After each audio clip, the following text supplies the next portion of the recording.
Underdog Daily with the Patch Bros, Jon and Nez, hanging out on the Black and Yellow Dog app, platform of the people, Underdog Fantasy. And great night last night for the boy. Great night last night for the boy. We'll talk about that one there. The puck guy, the true roots stemming through there. But it gives everyone in this community, it gives everyone on this app hope that if even I can win something, surely you too can win something, because let's be real here, Nez. Old John Boy, maybe not the sharpest tool in the old shed when it comes to the drafting streets. We've been waiting, for the puck guy to show face and taking down the big bony, as they're calling it now. Big ups, man. Big congrats.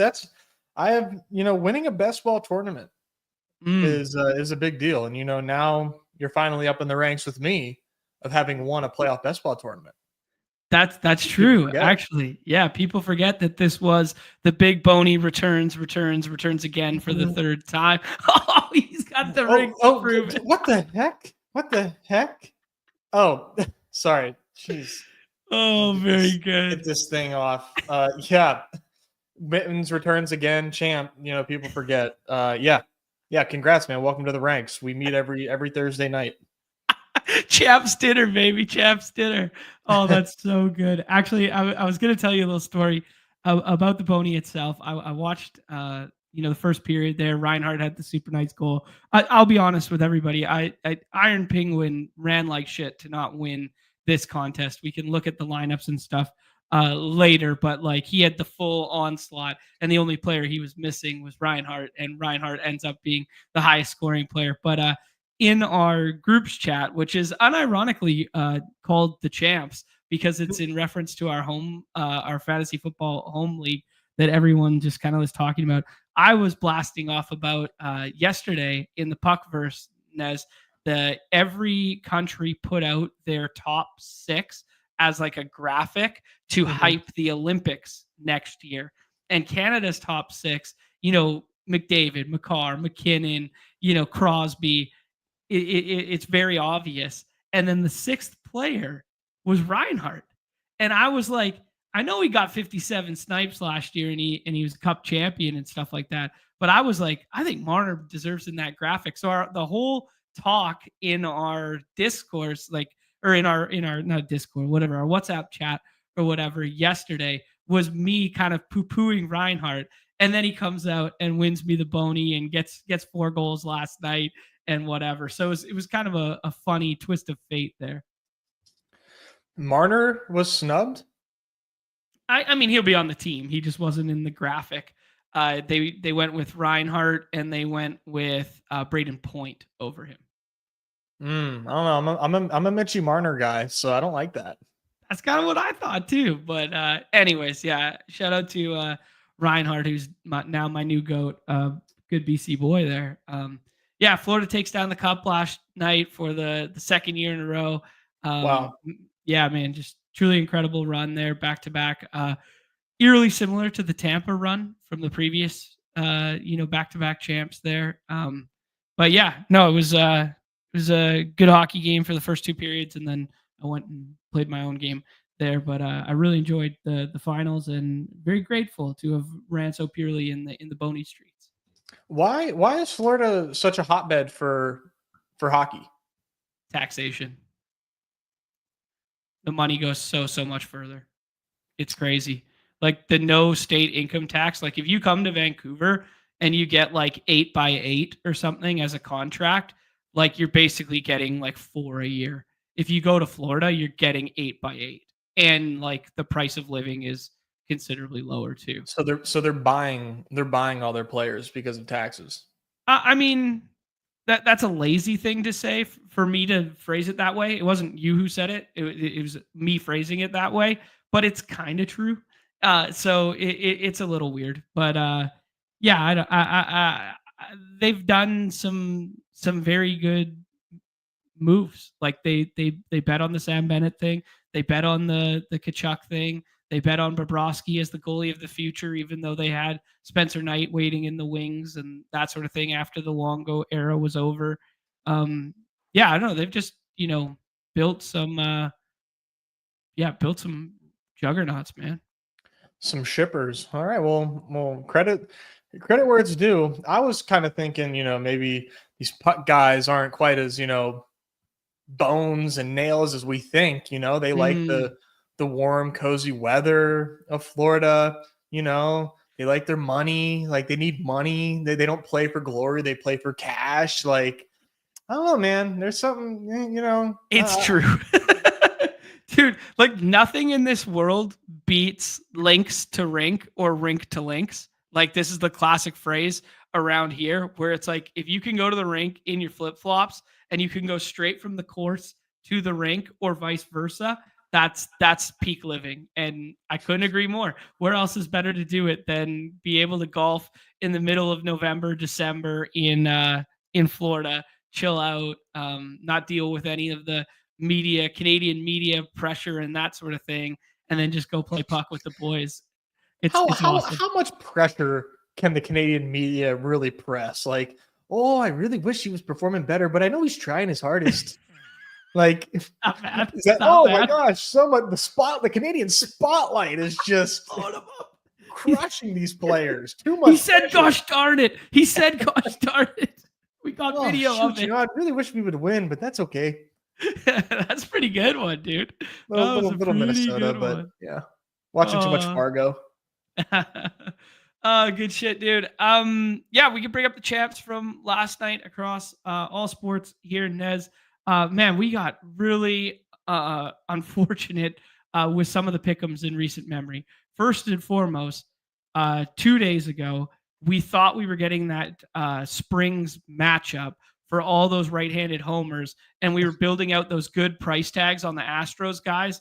Like, Isak was there and Walker was there, and then they flipped the script on us, throw Mitch Spence that night. Altuve still homers, but then the following night, Springs goes, and what happens to Jeffrey Springs? He gets tattooed 13 runs last night for the Astros, and all the righties hit bombs and go nuke for the pick'ems.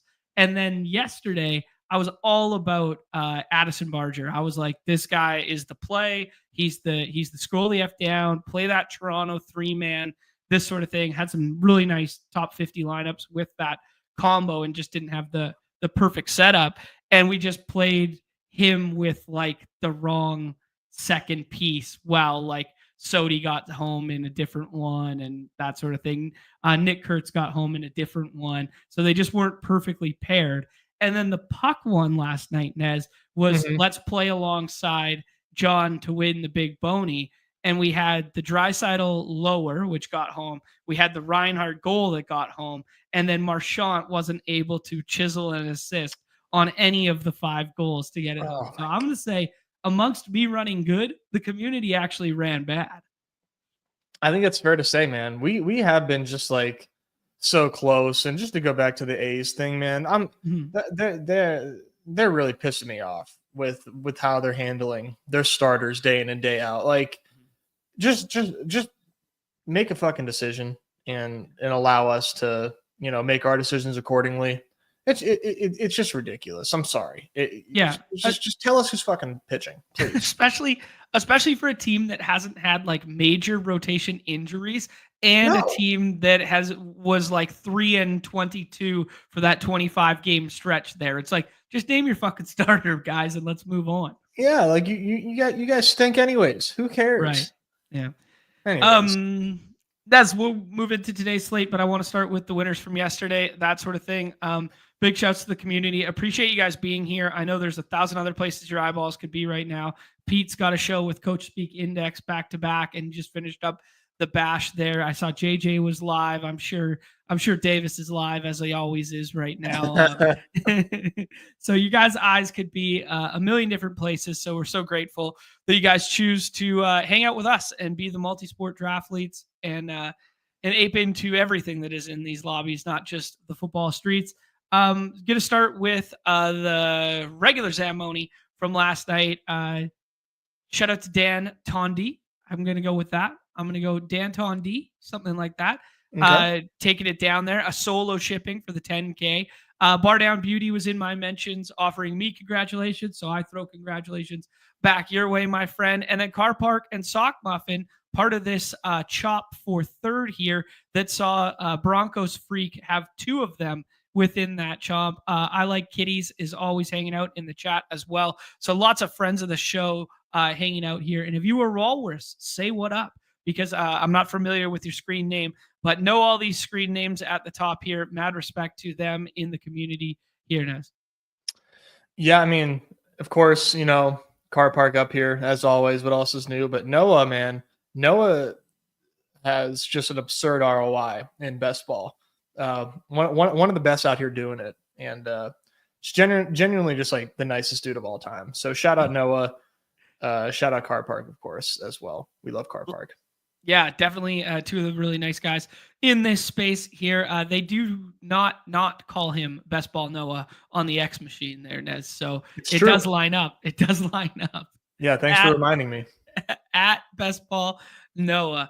All right, let's move into the results from last night there. MLB, we had the main slate there. I got almost 40 of them in there, a perfectly break even. But Alex O'Connor takes this one down, a little bit of a 5-leg parlay here, but loved the Seth Lugo play. He was my favorite pitching play. We talked about it ad nauseum yesterday on the paywall there for the Membies only. Gets that Vlad spot right. Kansas City scored a bunch of runs. He gets that Chicago mini stack together, which was something that I was a little bit off of when the weather was bad, and then ended up becoming one of my highest owned situations there after the weather kind of flipped in the afternoon. Similar things to talk through today with East Coast weather there. And then Juan Soto, homers in the first inning there off of Schwellenbach, gets that double bubble leverage there. Nice lineup from Alex, who has been around for a long time. OG viewer from, man, I don't know, maybe 3 years ago when we had like 10 people watching us. Yeah, that's a name I haven't seen in a while. Yeah. Yeah, shout out to him. Yeah, that Vlad pick was money up against Fott. If there's anybody that could get Vladdy right, it was Brandon Fott for sure. Yeah, no doubt, man. Brandon Fott is I can take some L's from Dinger season in a big way here, but Brandon Fott is turning out to be probably the worst of the bunch. At least Tolia's back up and ran into a fastball last night. Two of them. Yeah, there you go. And at least Luis Robert Jr. might end up on a good team, and it has the stolen bases propping him up a little bit. But man, that Brandon Fott pick is aging like milk for me.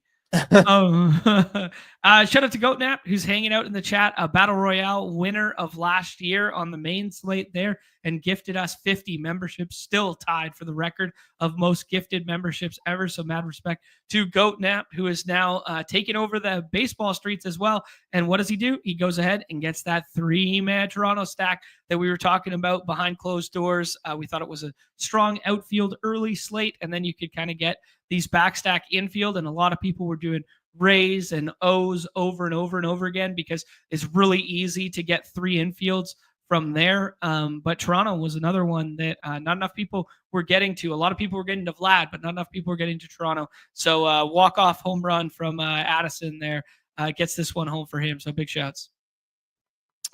Yeah, Goatnapped, just doing his thing. Love to see it. That Barger breakout season is real. One of my favorite 7th inning stretch picks right now.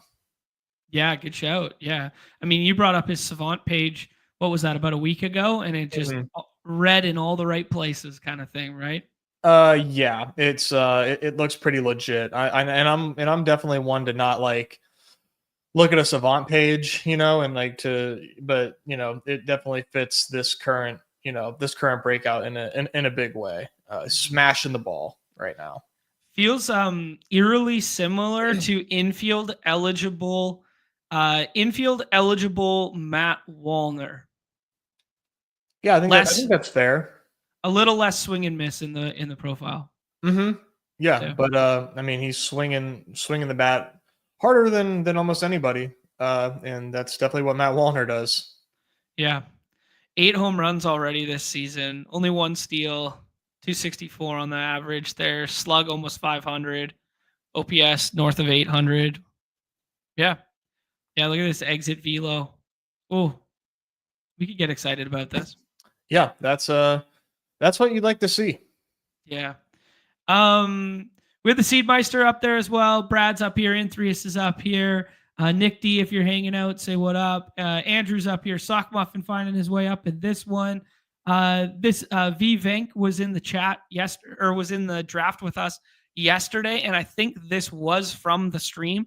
That chat, the stream team, while we were talking about that Toronto stack. I believe that was literally during our the paywall stream yesterday. So love to see it there. And then the After Dark slate, our guy, the chess master, aka Eyes on Fence, but E4, E5, whoa, yada yada. Brian Wu with a really nice start. Dodgers, you really needed Andy Pages.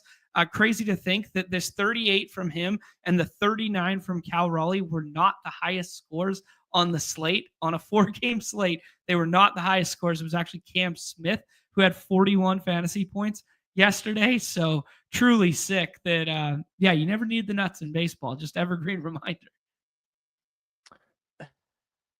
Dude, I can't get over this. That Cal Raleigh game was nuts. Like, I didn't realize he stole 8 bases too this season. Dude, Cal Raleigh could honestly make a run at AL MVP this year.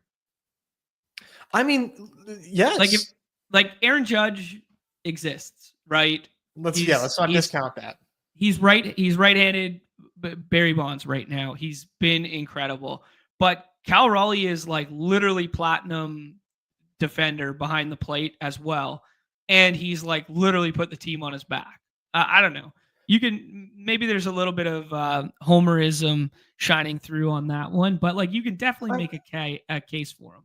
I mean, you're not wrong. Like if you're looking at FWAR, I mean, he's second in FWAR, and the next closest to him is, Pete Crow Armstrong, hilarious, and then Ohtani below him. I mean, Cal's rocking a 4.4 WAR right now. Obviously, Judge is at 5.8, but like the fact that he's it's just a shame he's in the AL because he'd definitely be NL MVP when you factor in, like you said, the defensive aspect of like being a catcher. Like that's one of the most important defensive positions in baseball, plus a 180 WRC plus. I mean, you can't undersell what Cal Raleigh's doing right now. He's God, he's the man.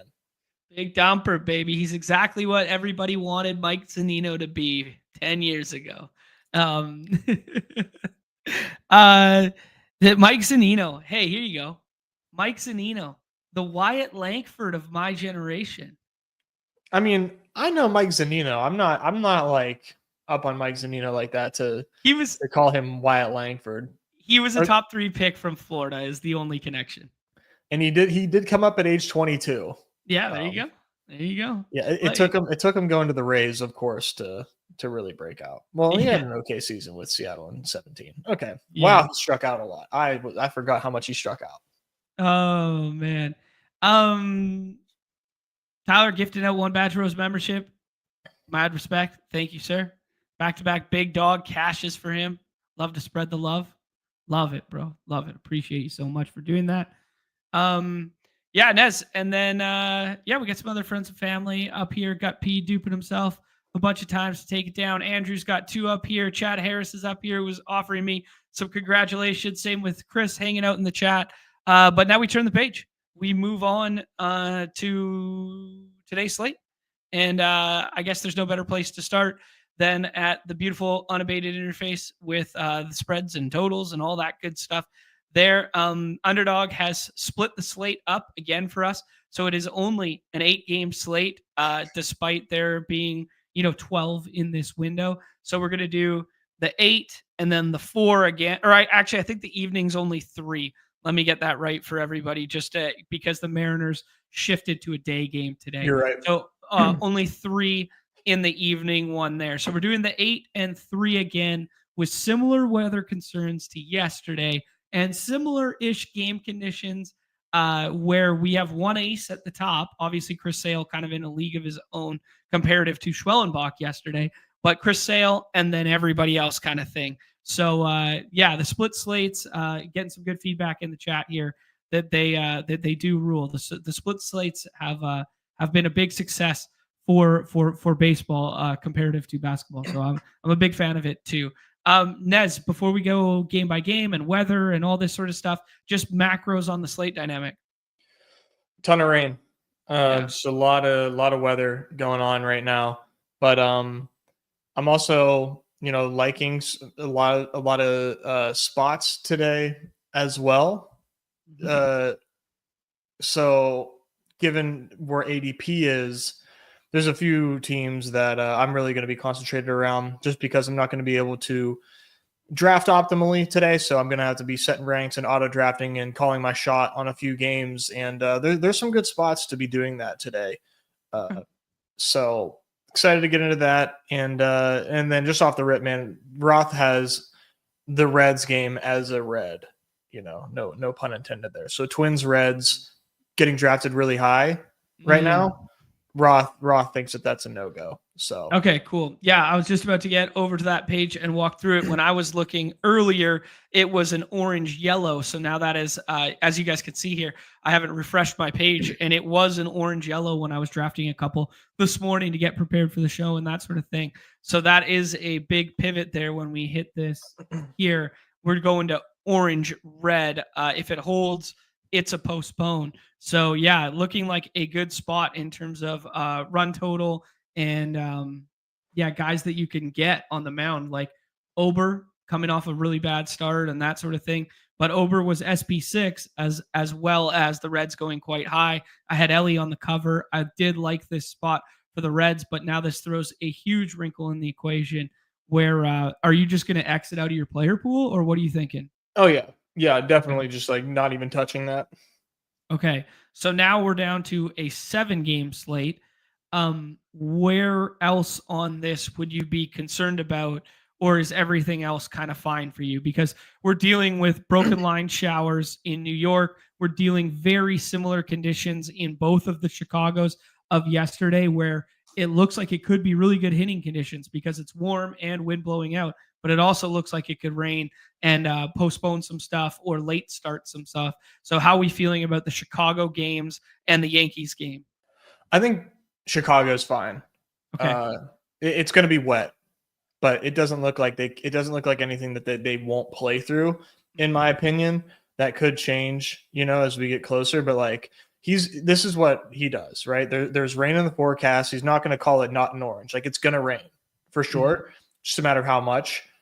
So if it gets worse, he's going to shift this to an orange. I would bet money that he calls both of these yellow, like an hour before first pitch, if nothing changes. And New York seems fine too. Okay, New York seems fine. Atlanta, are we concerned at all there?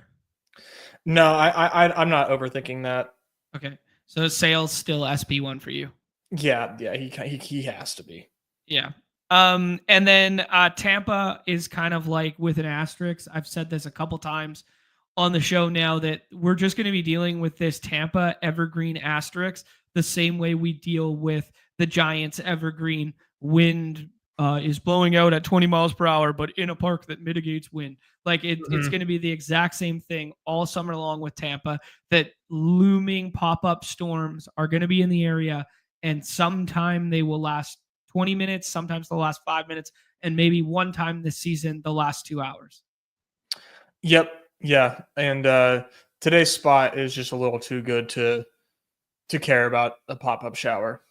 Okay, cool. Like where your head's at there, going back to the wall, playing the GD hits with that small park and getting some of those bats in our lives. Seem to be chasing that dragon every single time they're on the slate. Goatnap asking what happens with a postponement, auto fill position based on ranks. Yes, so it's relative to when the postponement happens. It's nice that the Reds game is at the front end of drafting. If the game gets played at all for any duration, they are not swap eligible. It's just those are the stats. They accumulated those. They say set in stone. If a game gets suspended, it doesn't carry over the slate till the next day. That's just locked in place. But if the game gets postponed prior to lock, it'll just be treated like swaps. It'll just be like Q tags moved to out tags in NBA, and then you set your own ranks. And if those players went undrafted, they'll all get pushed in, right? If it happens to not get postponed prior to lock and then gets postponed after lock has taken place, well, if you look at the timing of these games, that one's at 4:10, aka 7:10 Eastern. You would not be able to swap to the Yankees, the Blue Jays, the Reds game, or the Braves game. You would have to wait till this next swap window. And it's weird, without the late games, you would basically have to have it postponed in less than an hour time frame here so that you can get swaps to these last two games of Brewers and Cubs and Royals and Rangers. Did I do a good job of explaining that, Nez? Yeah. Yep. Like you said, no late window makes it tricky. But yeah, I assume if it gets postponed, it won't be delayed then postponed. I think they'll get out ahead of it if they do. Yeah, good shout there. Dow just drafted Ellie fourth overall. Happy swapping. This is what the show's for. Hates himself that the Royals are going to be the key to the slate. Oh, Royals went off yesterday in a decent way in a time that we haven't seen in a minute here, and they get Patrick Corbin today in one of the indoor hitting environments. I'm not going to say a good hitting environment, but one of the indoor ones there, but only a 7.5 total in that game. Most of the totals here, Nez, as they are prone in baseball, in this 9.5, 9, 9, 8.5, 9, 8.5, 7.5, and 8. Interesting to note that the unabated line is different than some of these other ones. Here, it's actually an 8.5 in that Rangers game. So the Royal spot does look a little bit better, but nothing jumping off the page in terms of big outstanding game totals here. Yeah, game total wise, it's kind of tight, but like I said, I'm really drawn to the Rays game. Okay, sounds good to me. Looking at the totals for individual teams on the Ballpark Pal here, Yankees with the highest on our slate according to them at a 5.76. Blue Jays have a 5. This Reds and Twins game looked really good on the surface, but as Nez alluded to, he's cutting it out of his player pool, and I think I will follow suit there. I think that's good advice. A little bit lower on this Baltimore and Rays, but still a nice 4.25 and a 4.45. This Sale start here. I was kind of surprised to see the Mets. I mean, I know the Mets are a good offense, and they're traditionally speaking good against left-handed pitching because, their lefties hit lefties half decently in Nimmo and Soto, if Nimmo is actually in there. But then they have some good righties. Lindor's better from that side, that sort of thing. But, man, Sale looks like vintage Sale right now. So I was a little bit surprised to see that run total so high. And then the Cubs one, quite low across the board, especially for a Cubs team that gets drafted decently high. Well, yeah, it's Jacob Mizorowski season, baby. I mean, what are you going to do? Yeah. Here you go, right there. They're Mizorowski's respectors, apparently. Yeah. So I mean, he looks ridiculous, man. Yeah, so he had a perfect game going, or was it just a no-hitter? A no-hitter going in his first ever start, and then he got pulled for a groin injury. Was it a groin injury or a hip injury? Ankle. Oh, yeah, it was the landing. It looked funny. Came down on it and that sort of thing. But they say he's good to go for tonight, so he'll be making his second career start there. I think he went 5 innings with 5 Ks of basically perfect baseball, or at least no-hit baseball last time out there. So, yeah, that's maybe a very interesting talking point as we pivot on over, unless you got anything to say on these run totals here, Nez, pivoting to pitching.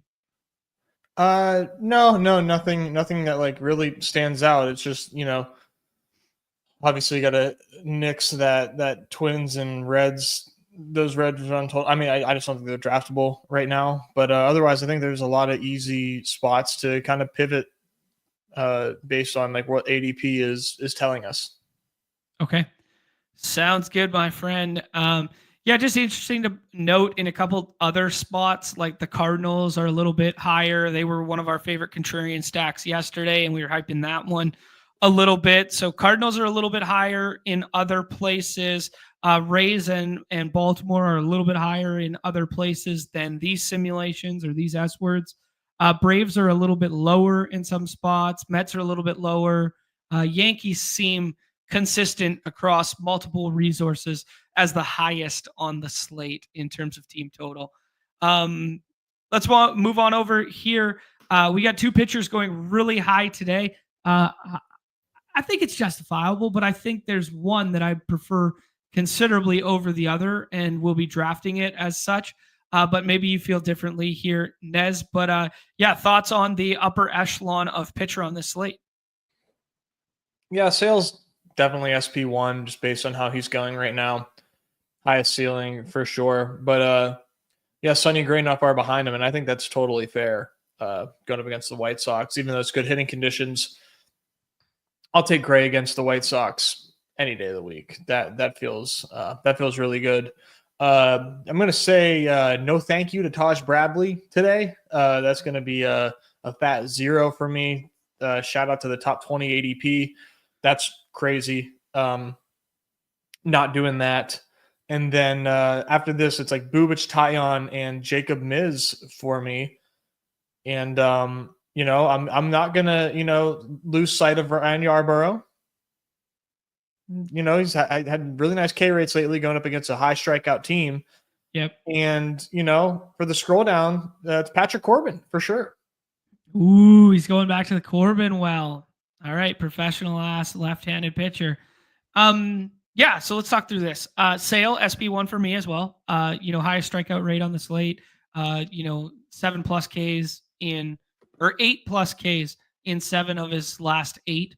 So, I mean, dude is just mowing, looks vintage. I know the Mets are a tougher matchup than the White Sox are, but the weather also looks a little better in that Atlanta one as well. So I do think he's my SP1 with a bullet. I think my favorite cost-adjusted play today is Chris Bubic. That he's like the one guy that I'm like, yo, that's my target at in and around ADP. Like that's my guy. Let somebody else fall on the Taj Bradley knife or take Bailey Ober or take Taillon ahead of him or whatever, and then I'm just the guy soaking up the Chris Bubic stuff. I really like that one there. And then yeah, man, I won't fight you on your scrolls here. I did have my interest peaked ever so slightly in this Baltimore and Tampa game with Trevor Rogers. I mean, what is this? His second or third start back here. Once upon a time was a really good pitching prospect with some high strikeout rates. Yeah, he's only had the one start this season and looks solid in that one. They gave up a big haul for him last year with Kyle Stowers and Connor Norby. So yeah, man, I still am a little bit of a believer in Trevor Rogers. Yeah, I'm gonna be taking the Rays today. But all those things you said do hold true. They did give up a lot, and once upon a time, he was a pretty fascinating rookie. But it's been a while since I've seen that level of play from him. Yeah, it definitely has been a while. Even before the trade, like the price tag they gave up for him was like retrospective to what he was prior. Like that's what he should have garnered in a haul like 3 years prior or 2 years prior to the actual trade going down. Yeah, well said there. Shout out to Brad rolling on through here. Turbotron bringing up the fact that the Yankees don't play with bats anymore. It certainly looked that way thus far in this series, especially against Kyle Hendricks yesterday there. 2 more for the big fly there if you guys want to get in a draft with Tyler there. Yeah, Nez, I think that's pretty good on pitching. I guess we could talk about, we've X'd out Minnesota and Cincinnati, but I wouldn't have gone there for pitching anyway. Lodolo's splits at home have been really, really bad, and the Twins are going to run out that super duper right-handed dominant top of lineup, although they might be without Ryan Jeffers in the 2-hole today because he did get lifted from last night's ball game, but I think they're going to be without everyone today because we don't think that one plays. Yeah, I'm good on that. Okay. Any interest in Erod? Just get some Erod back in our lives here, pitching in Toronto as a scroll. No thanks. Okay. Yeah. Professional ass pitcher Paul Blackburn, his third start back. Nope. Fourth start. Okay. No. All right.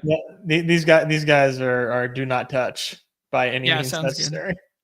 Yeah. Is Lauer going to be piggybacked? He was piggybacked for a couple of these starts. The furthest he's gone is 4 1/3, so he's not playable in our game.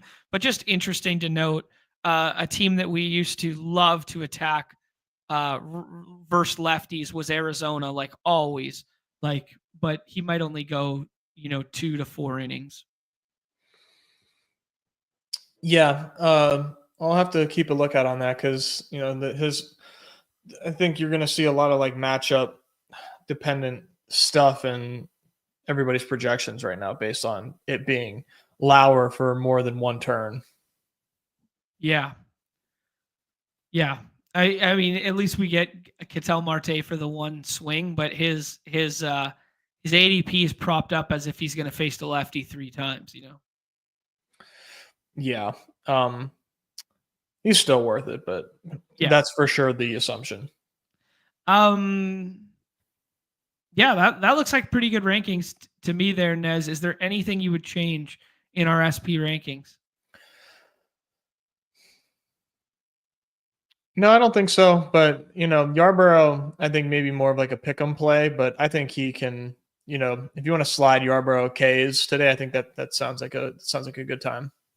Yeah, it's crazy that Yarborough was like not a huge, massive K rate guy like back in the day when he was doing that opener stuff for like Tampa, and then they made more of like an elongated transition.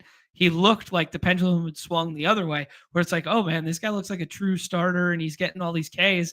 And then he's kind of come back down to earth his last 2 or 3 times out, one of which he got shelled. So I have a really hard time determining, who Ryan Yarborough is.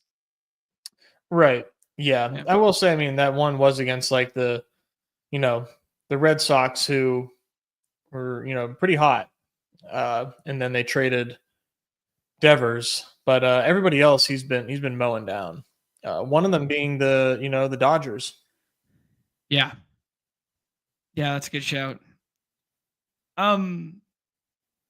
Yeah, is there any potential concerns here with how long? How do I say his name again? Mizorowski? Something like that. Yeah, close enough. Any potential concerns on the coming back from the ankle and how deep he can go in the ballgame? No, I don't think so. He's cleared to start. Ankle should be fine. If there was any worries about it, they wouldn't be pitching him because he's a rookie and he's like their prize prospect. The concern is like he has a walk problem. So like, is he going to walk his way out of a quality start? That could very well happen. Okay, good shouts there, dude. I'm looking at hard hit percentage for hitters against these pitchers on the slate. Trevor Rogers has only the 1 start sample, so he doesn't really count, but he's quite a bit up there. So that bodes well for the Rays stuff you were saying. Jack Koanowitz or whatever, however the fuck you say his name, he's the highest on the slate that we're dealing with here, Nez. Eric Lauer would be the 2nd highest, and Sean Burke would be 3rd.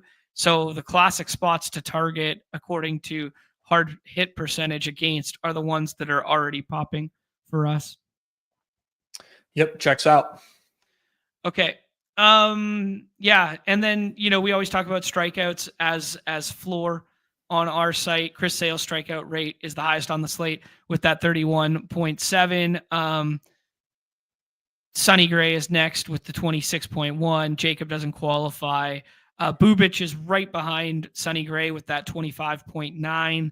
Erod comes in at 23.3. So, I mean, we don't love playing against that kind of like right-handed dominant lineup from Toronto, especially, who looked quite good last night. But I might test the waters there. That might be a better play than my Trevor Rogers scroll if I'm going to scroll at pitcher. Oh man, good luck I don't really like that very much. No, you'll stick to kind of like the top 4 or 5 today. Yeah, and I will be trying to throw in a few Blue Jays lineups in my portfolio as well. Yeah, checks out to me. Let's talk about those stacks. We have nixed off of our list that Twins and Reds game, so we are down to 7 games to deal with there, which means we got 14 stacks to choose from. Nez, who's your favorite cost-adjusted stack on the slate?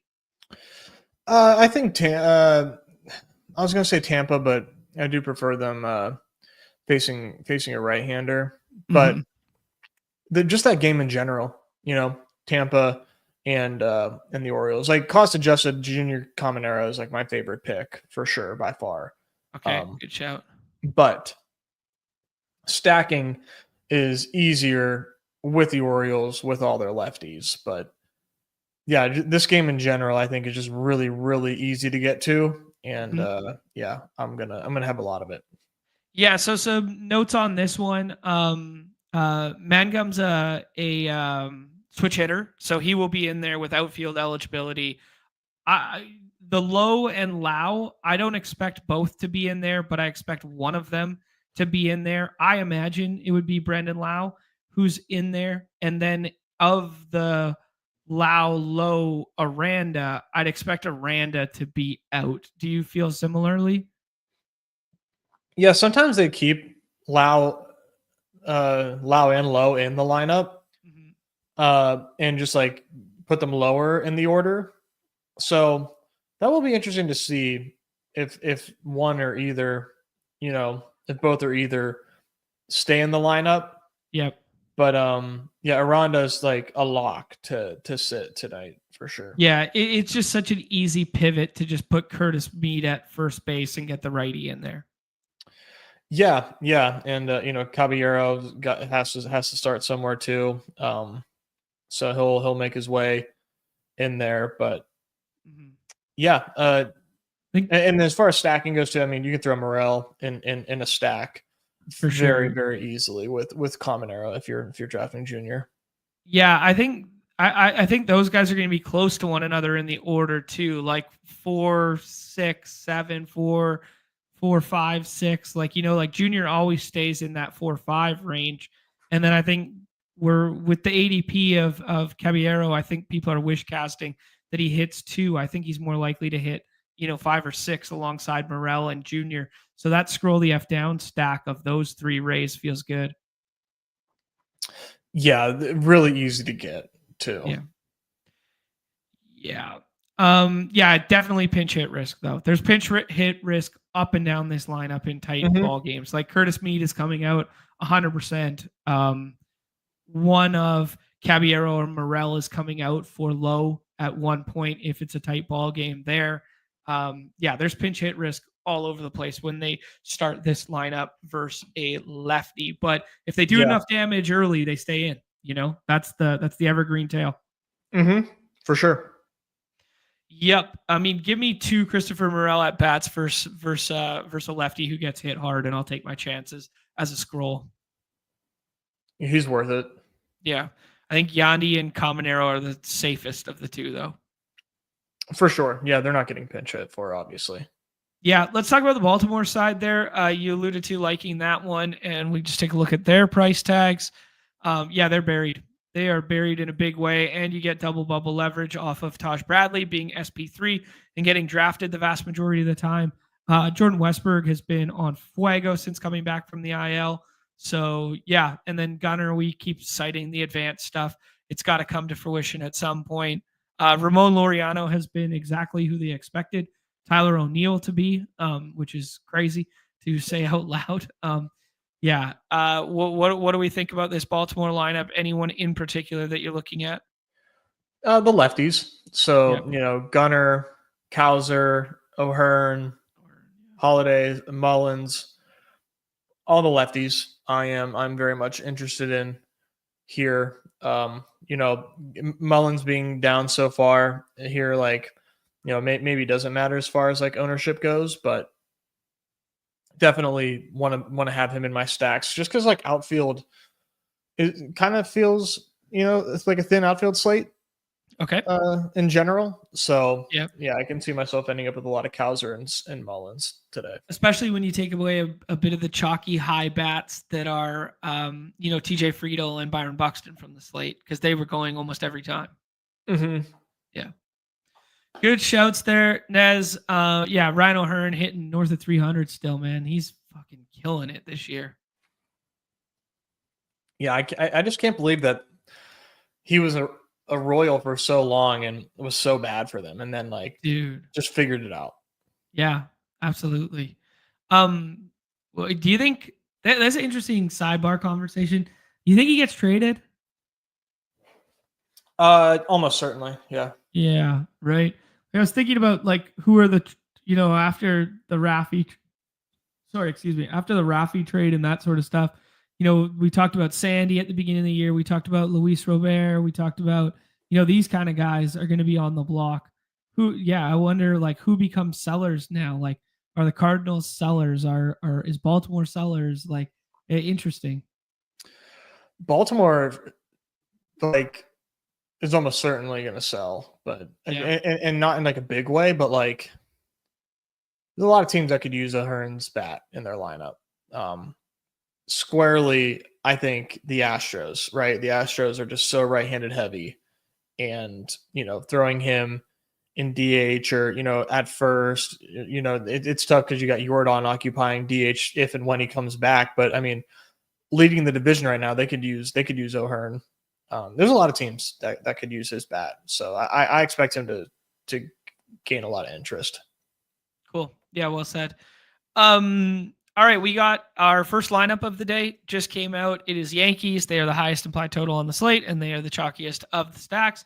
Aaron Judge obviously has his 101 price tag, and rightfully so. But we got some interesting bats in there that are going to be hitting decently high in the lineup that are free right now. We got the Trent Grisham leading off, and then we got Ben Rice making his first start of the year. Actually, I think it's of his career at catcher, something we were low-key promised in spring training there, that he would find some starts at the catcher position, and he has found one. So yeah, just in terms of low down stacking partners, whereas everybody's doing the Judge and Jazz or Judge and Belly, these are some contrarian stacking options that will, because what percentage of the contest is filled right now. I mean, maybe people end up swapping to them if we get a postponement in the Reds game, but we're 40% full right now, and nobody's been drafting Ben Rice and Trent Grisham up until this point, really. So yeah, some nice ADP values.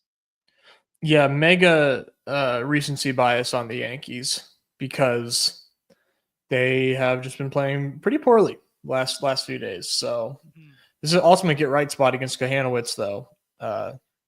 So we'll see if they take advantage. Yeah, absolutely, man. We got the Diamondbacks lineup, and they did as they're prone to do, loading up with those righties in the upper echelon of the lineup. Marte leading off, then Carroll in that 2-hole, and then Gurriel and Suarez move up in the lineup to 3-4. There, Naylor stays in at 5, and then Randall Grichuk is in. Definitely some big pinch hit risk for him there, but yeah. Yep, as you'd expect. Yep. All right. No Moreno, who's low-key a lefty killer, though. Yeah, he was a late scratch 2 days ago or something like that. Whatever, okay. He's not draftable anyways. Okay, anyone else on the stack stuff? We talked about that one isolated game that you're going to look to get overweight on. Anything else that's piquing your interest here, Nez?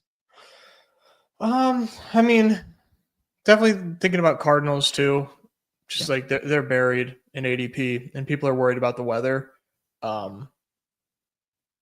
Yeah, they're just a super easy stack to get to today.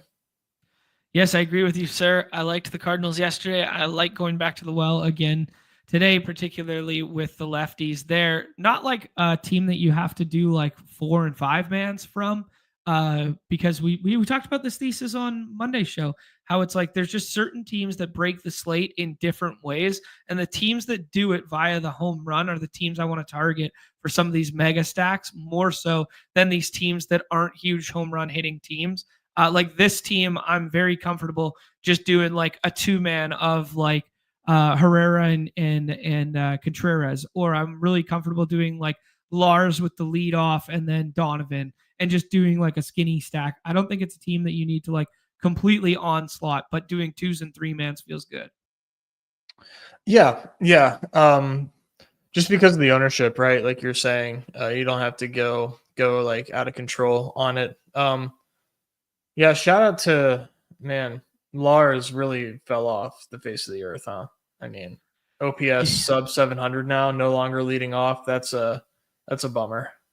Yeah, he dropped off over the last couple like 3 weeks here. There was a time where he looked like an absolute smash. Yeah, that hurts because he's like my highest drafted outfielder. That stings. Yeah.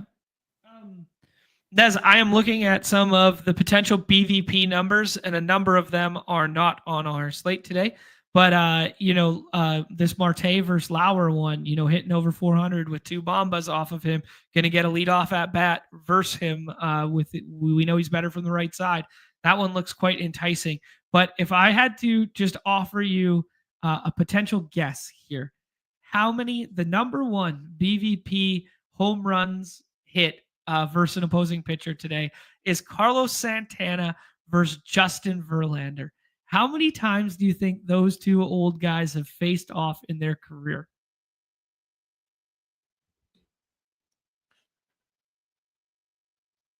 I feel like it's going to be a number lower than I expect. 15. 99. Oh my God. That's crazy, man. That's so sick. Old division rivals, like the sample is obviously from like 10 years ago when it was like Tigers and Guardians or Indians back then facing each other, I guess. Probably. That's awesome. Yeah, it's pretty awesome. Like he's got a 99 plate appearance sample against a Hall of Famer in Verlander. Like, that's pretty cool. Yeah, a little bit of love for some Milwaukee BVP stuff against Tyon, just, division rivals, a guy they've seen a whole bunch. Yelich has had some home run success. So has Rhys Hoskins in the past there. There's 2 contrarian potential home run picks there. Lindor and Soto have both got Sale a couple times. Lindor actually has a pretty decent sample, 35 ABs or 35 plate appearances rather versus Chris Sale, and he's hitting north of 400 with 2 home runs. Like that might not be nothing. I don't know when, the timestamp of that sample is, but that's a pretty solid one. Yeah. Anyways, just throwing those ones out. Any other stacks or one-offs that you would like to drop for the people before we hop in some drafts? No. I think we can. I think we can hit it. All right, let's do it. Uh-oh, unknown error. Let's give it the old refresh. The old off and then on again. Should work. Yeah, undefeated. Blue on the cartridge. Nice.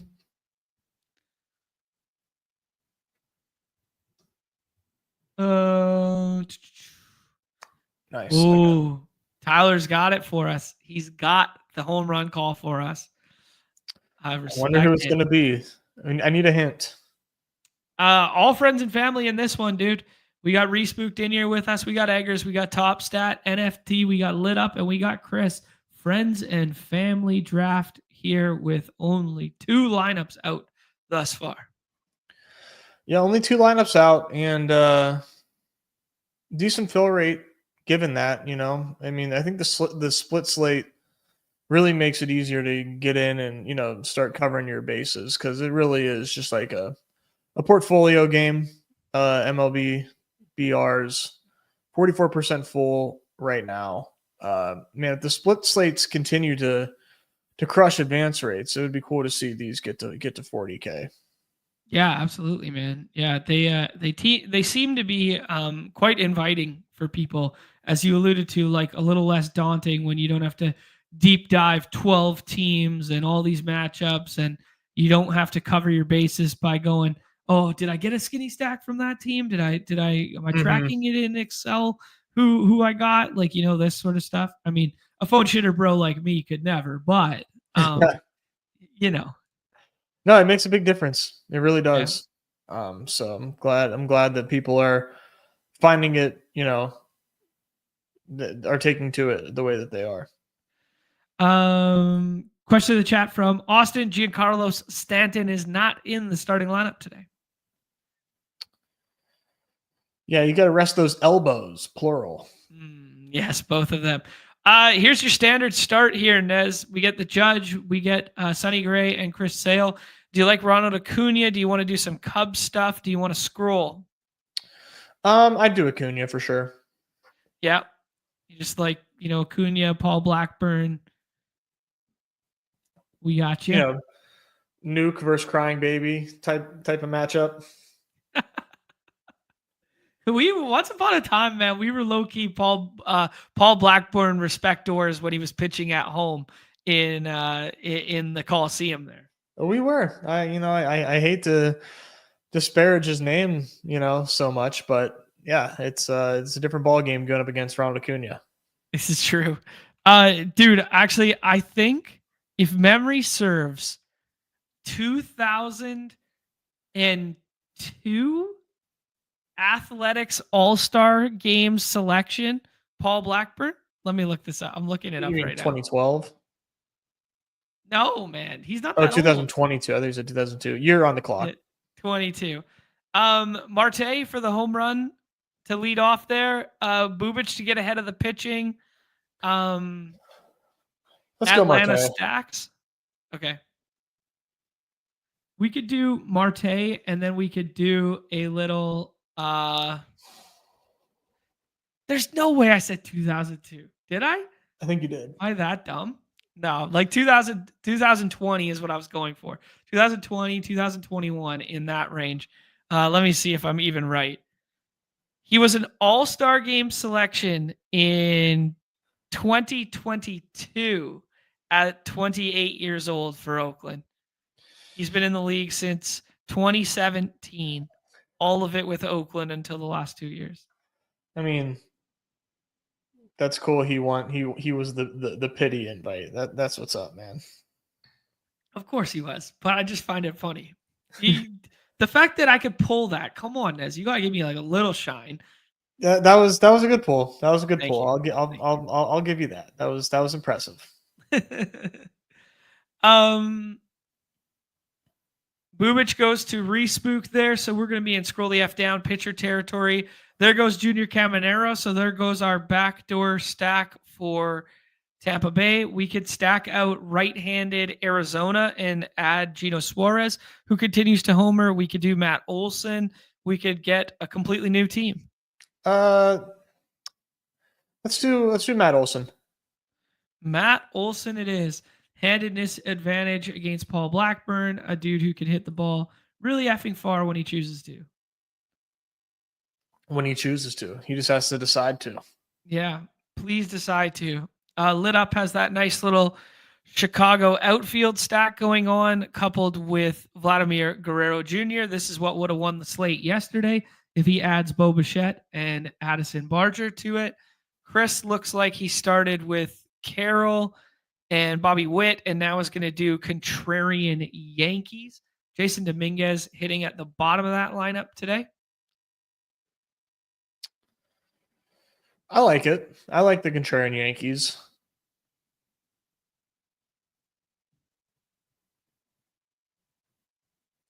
Yeah, puts Paul Goldschmidt with it. So a 4-hole with an 8-hole. Gino Suarez goes right in front of us there. How do you want to land this plane here, Nez? I think we need one more Brave. Ozuna, Verdugo, or Austin Riley. Let's do Riley. Yeah, I like that. And then we're going to do contrarian outfielder, or are we going to do this a 3-2 and put Lourdes Gurriel with Ketel Marte? That's an easy stack. Good scroll. Bat in third. I like it.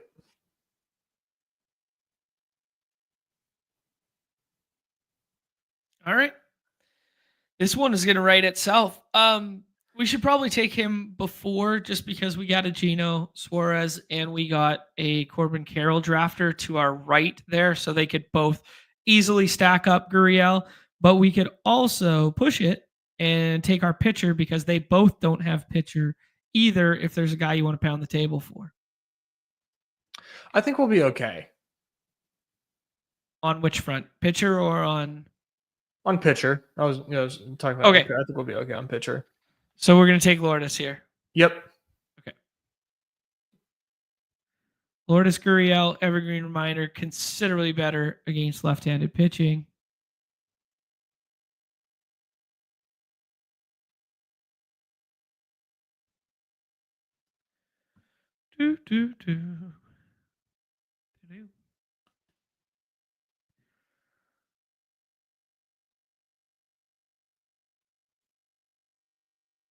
Yeah, Austin Stanton's in the player pool, but he's not starting, so you don't have to take him.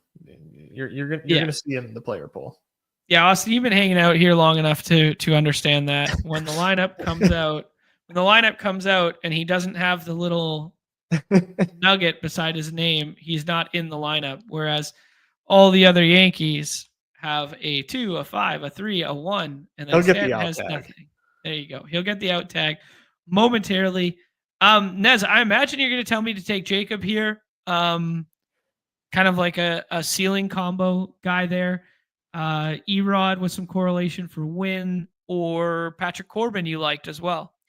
I think I'd go Jacob, but Corbin may be safer, but I like the ceiling for. All right, let's take that Jacob Mizorowski ceiling there, who turned his ankle despite having a no-hitter in his last time out. Gets a tough matchup at Chicago there, but yeah, feels like a bit of a ceiling play there for one of their top prospects in the organization. Check in on what some of our friends are doing here. Eggers is taking your Baltimore to heart and building out the Baltimore, then using Grisham as a one-off. Respooked liked the idea of that Cardinals contrarian stack, and Top Stat is doing the right-handed Tampa Bay with backdoor Baltimore, getting a full game stack there with Sonny Gray at the top. Some beautifully well-constructed teams here. That Ben Rice, scroll the F down now that we know he's in the lineup for Chris. Good, clean fun. Good, everybody staying in their lanes, being nice to one another style draft. Nez, this is what the real people want right now is we got to hit some dongs. We got to hit some dongs for the people here. We got to get this home run pick 'em. What do you have currently brewing behind the scenes here in terms of home runs that you like? The home run that I ended up playing was Morel. Obviously big pinch hit risk, but he's at like a 3x. Okay. So even if he only gets, 2 at bats, Morel versus a lefty is always a good spot to attack. And Morel higher in the order versus a lefty on our site has been as low as like 1-8, 1-9 a couple times. So you're getting a nice price tag here if Morel is in fact in that lineup. What would you like to pair it with? Let's do this as the all Nez Magic, lineup. Let me take a look, because I haven't been paying too much attention to the late slate, but let me just take a gander at so we got Severino on the mound. Don't love that for anybody, but do we just run back Victor Caratini? Yeah, switch hit, probably be in the middle of that lineup. We get a 3.94. That one, according to Ballpark Pal, is like one of the higher hitting environments on the late slate, right? It's gonna be. I would imagine. I mean, hot. It's 100 degrees there. Yeah. Wow, interesting. They got it lower than usual for some reason. Like probably they have Chicago better. They have that Steinbrenner Field better. The Colorado one was the one that was popping in a big way earlier. That's interesting. Yeah, I'm cool with Victor Caratini. We get one out of the way early, and then everybody gets a night sweat with that one. I was actually looking at Ryan O'Hearn in that same ball game there. That Ryan O'Hearn price tag looks pretty palatable here, dude. That's a good one. I don't know what these run totals and these home run odds are seeing that we're not. And maybe it's just like the balls. I don't know. Maybe they're just that narrative has seeped its way into the markets to the point that you're now getting good returns again. Yeah, You know? maybe. Yeah. Easy suggesting that late game, Sevy and Framber Valdez are both pretty ground ballish. It's a good shout. Oh, there you go. Tyler wants the O'Hearn one as well. NFL Perry. That's what the people want. Have you seen this NFL Perry? Yeah. I was big mad when I put Ryan Matthews in and couldn't get it. Like Easy told me to create an all guys naming dudes team, and my first guy that was a dude, I didn't even get. They didn't even give it to me. So I was like, what the hell, man? Yeah, and they only have a limited database. I couldn't get Kerryon Johnson as well. Oh, come on. Kerryon Johnson's a layup. He's a legend. He's got to be in there. Okay, Nez, this O'Hearn one. Dude, I'm feeling some of these Colorado righties today. Ballpark Pal kind of agrees with me too. Not Tyler Freeman, even though he's been hot.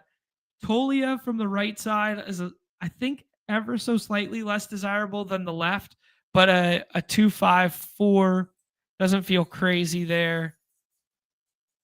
Not Ritter. Doyle getting a 3. Beck's getting a 2.79. Who do you like out of Doyle, Beck, and Tolia to homer today? Tolia. Okay. All right. Let's fucking go. All right. We're back in on Tolia. Tolia's found a way to find his way to the fastball. Oh, and we're back to me butchering Tolia's with the G and then putting an I instead of the G and whatever. I was the king of that when we were on the clock. Man, this feels like Dinger season all over again.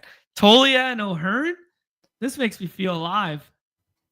I know you're more of a Mountcastle guy, but yeah, that's true. This is big beefy boys. Yeah.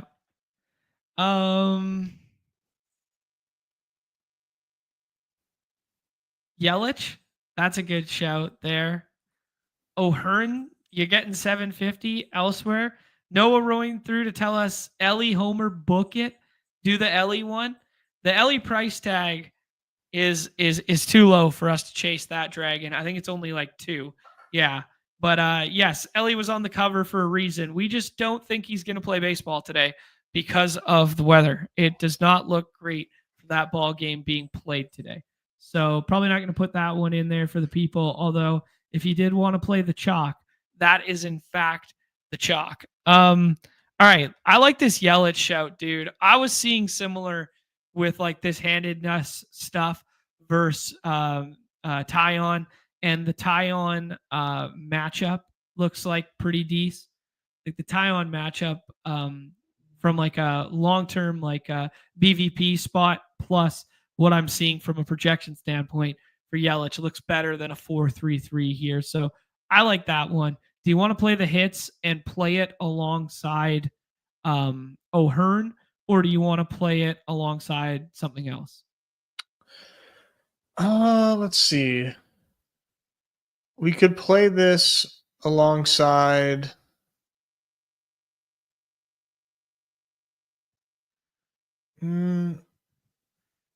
I kind of just like riding O'Hearn 3.8x.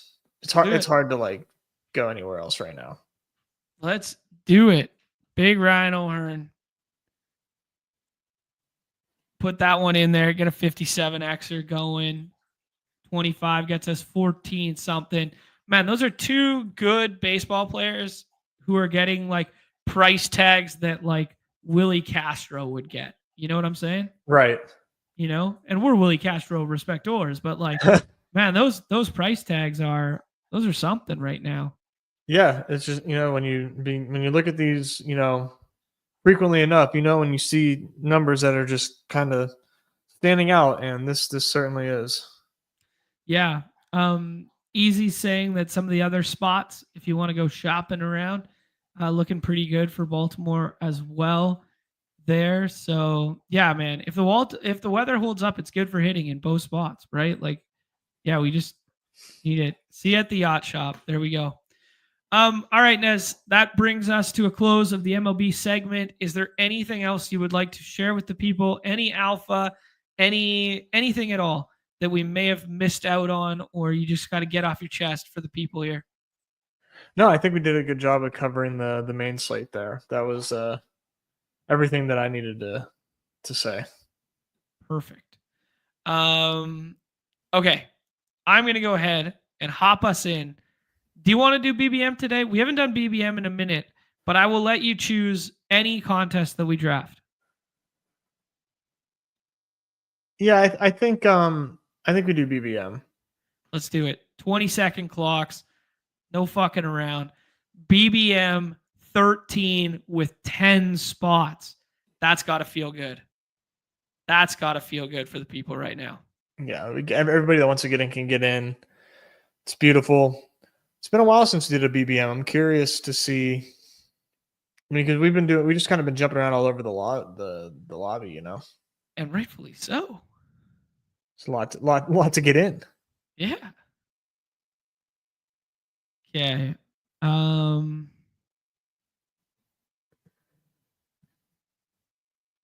What else we got here?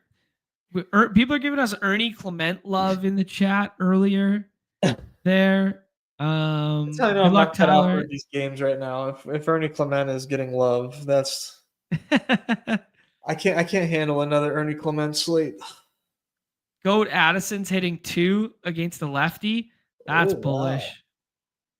Wow. Oh, here we go. Nick's ready to do his first BBM. Be prepared to get mad. Love it. Love it. This is good. This is 22nd.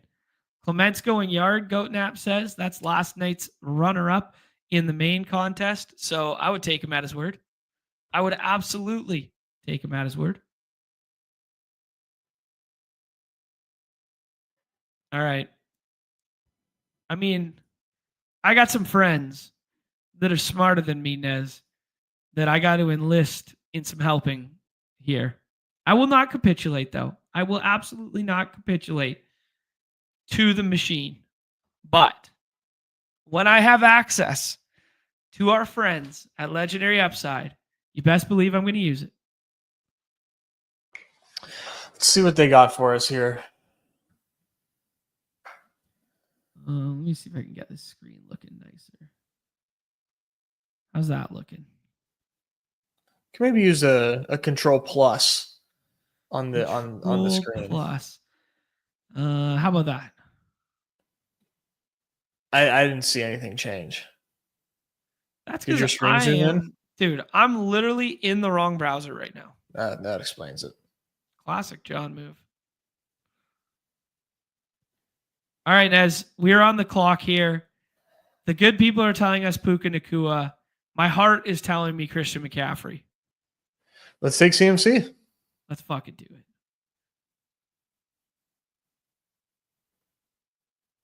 it. Just need him to be healthy. Just need him to be healthy. Yeah, we do. All right, that looks clean now. There's a nice little zoom. Everybody's feeling good, right? We can read it. Everyone's names stay on the thing. All right, we got M. Wald in here with us. Love to see him get in. We got Troy in here. We got Nick in here. We got Jumpfrey in here. We got Goat Nap. We got Chili. We got Tyler. We got Eggers. Man, holy smokes. If you're Bolano or Apache 13, say what up. Because I know everybody. Apache. Apache? Apache. I like it. I like Apache. Apache. I'm trying to remember. So go ahead. I was trying to remember, dude. At what point of best ball season did we know McCaffrey was completely borked? What do you mean? Last year. Last year? It wasn't It was really, really late, was it? Was It it was not? very late. Yeah, he was still going like 1-1 and stuff like that, like deep. They love Brock Bowers at Legendary Upside. ADP suggests AJ Brown. What do you want to do? Jonathan Taylor. Let's double tap. Oh, the robust bros are back. Robust or dust, as the kids say here, Nez. We are going robust. JT and CMC, former 1-1s, put them together. Easy game. I don't know, man. I think it's just these games just don't have to be that hard. They just really don't. Like we don't need to, we gotta draft wide receiver. Everybody's drafting wide receiver. We gotta get out ahead of it. We can't get caught in the avalanche. Like I think you take just two of the highest scoring players in the fucking contest, bud. Like I really don't think you don't need to convince yourself to play. Oh, I'm scared of the avalanche. Like just draft more of them. You're fine. This is great. Oh, I love it. Oh man. Goat Naps going 0 RB for life. Oh man, this is good. Double tapping JT. This is funny. Des was getting pilled yesterday, and now he's double tapping JT today. Dude, Austin, unbelievable. I've never absolutely no nuance in that head of yours. Unbelievable. Context doesn't matter, baby. Context doesn't matter. I believe my exact words yesterday are JT sucks and he's for sure gonna get hurt and or play really bad. I believe that's what I said. Oh man. Shout out to our guy Copper Prices rolling through. Hearing that this Roto Run guy is the GOAT, you've heard wrong, my friend. You've heard wrong. Nez is the GOAT. I'm just the guy who drives the bus who sometimes luck boxes.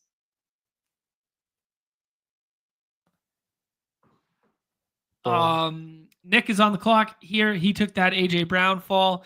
This looks pretty unique. Brock Bowers at 21. Oh, Nick pulling up Breece Hall. Love to see it. We got all sorts of wide receivers to choose from here. JSN, dude, I'm going to say Devontae Adams. What do you like? Yep. Fuck yeah. Let's take all the olds. Let's take all the old first rounders on the same team. People really want to think that, just being good at football just goes away in the blink of an eye. But, there's only so many times you can just get hit in the face with good football players and trying to bet against them. And I'm tired of that. I like it. I mean, Copper Prices, dropping the hammer. 0 RB has never won a best ball contest. I love this. Star Method, Austin Eckler. Let's get it going. Who's another former 1-1 that we can put on the team? Austin Eckler's a pretty good shout. There's a former. He was close. Yeah. He was like top 3 PPR guy a couple years back. CMC was just like always it. Yeah. Tyreek was close. CD, but CD's gone. Yeah. Alvin Kamara, was he ever 1-1? Yeah. No, he was definitely like PPR, like top 3, top 5. 1-1. We're using 1-1 with an asterisk. I need to. Oh, Cooper Kupp. JJ's got us. Cooper Kupp. Blake's got it. You guys are going to make me go all the way back in my results tab just to look at old boards again. Oh, yeah. Let's get one of those on the screen. Give us a BBM1 board on the screen for the vibes, dude. Ooh, I see. I did the puppy one. I don't think I did BBM one. That'll play. I was depositing $10 at a time back in the day. No, rightfully so. But yeah, I'll get up they called it the bubble. Let me pull that bad boy up. The bubble was the first contest? That was the first puppy. Wow, I didn't remember that. Worthy, DJ Moore. DJ Moore has some week 17 correlation here, or we could scroll down and do some of the Metcalf, Turner, 10 seconds. I think Worthy or DJ Moore. I didn't realize DJ Moore had a better season than I realized last year. Yeah, man. Almost 1,000 yards yet again there, 140 targets. I mean, it got overshadowed by the fact that he was sulking with the bad body language and that sort of thing. But he played well enough for the first portion with a rookie quarterback to obtain a contract. So, I mean, there's that. Oh, I did enter a Best Ball Mania 1. A third place. Here we go. Third place, too. In Best Ball Mania 1? You and Herzig, dude. Put you on Rolling Stones. All right, let me see if I can. It's in my Firefox. I want to see if I can pull this over into Chrome if I'm logged in, if it'll let me do that. That might be a bit of heavy lifting. Yeah, it is. Okay, let me give me a second here. Got to rearrange some windows here. Okay. And I'm gonna pull it up. I'll let you do you. We are still on theme here, Nez, because if people played the resurrection contest of 2 years ago, or they played very, very early Caleb Williams draft season last year in the big boards, DJ Moore was a fringe first rounder right at the 1-2 turn. Oh wow, that's right. Holy shit. So we're still on brand with all former first round picks thus far. If this next one comes to us, man, we're gonna be howling. We're gonna be howling. So you're trying to see boards from BBM1? Yeah. We'll give it a second here after we make these picks. Damn it, Jalen Waddle. That was gonna be my one. Ridley goes to Nick there. We got a whole bunch of running backs at the top of the queue. Kamara fits the theme, but I think we're going to fall into, wide receiver hell if we take another running back, but I'm down to try. I think Rome or Godwin or Jennings if you like Jawan. Let's do Rome and set up the can't swing a baseball bat double. All right, let me this is a board from Best Ball Mania 1.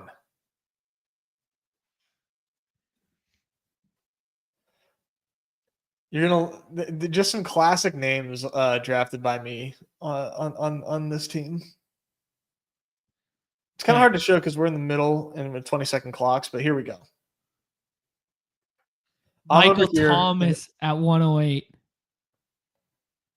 CEH 105. Wow. Hey, that was Pete's first stream today. Was asking, have you ever seen the screen name just NFL before? And he was in his draft with him. He was in my very first draft. Before. He's in your very first draft. I mean, I kind of had the right idea with this start. Is this Robert Woods over Cooper Kupp season? Yeah, it is. Yep. Nice. This is so awesome. Thielen in the 3rd round. This is great. Kenny Golladay at the 1-2 turn. It's crazy seeing these names in an Underdog draft board, you know? Right.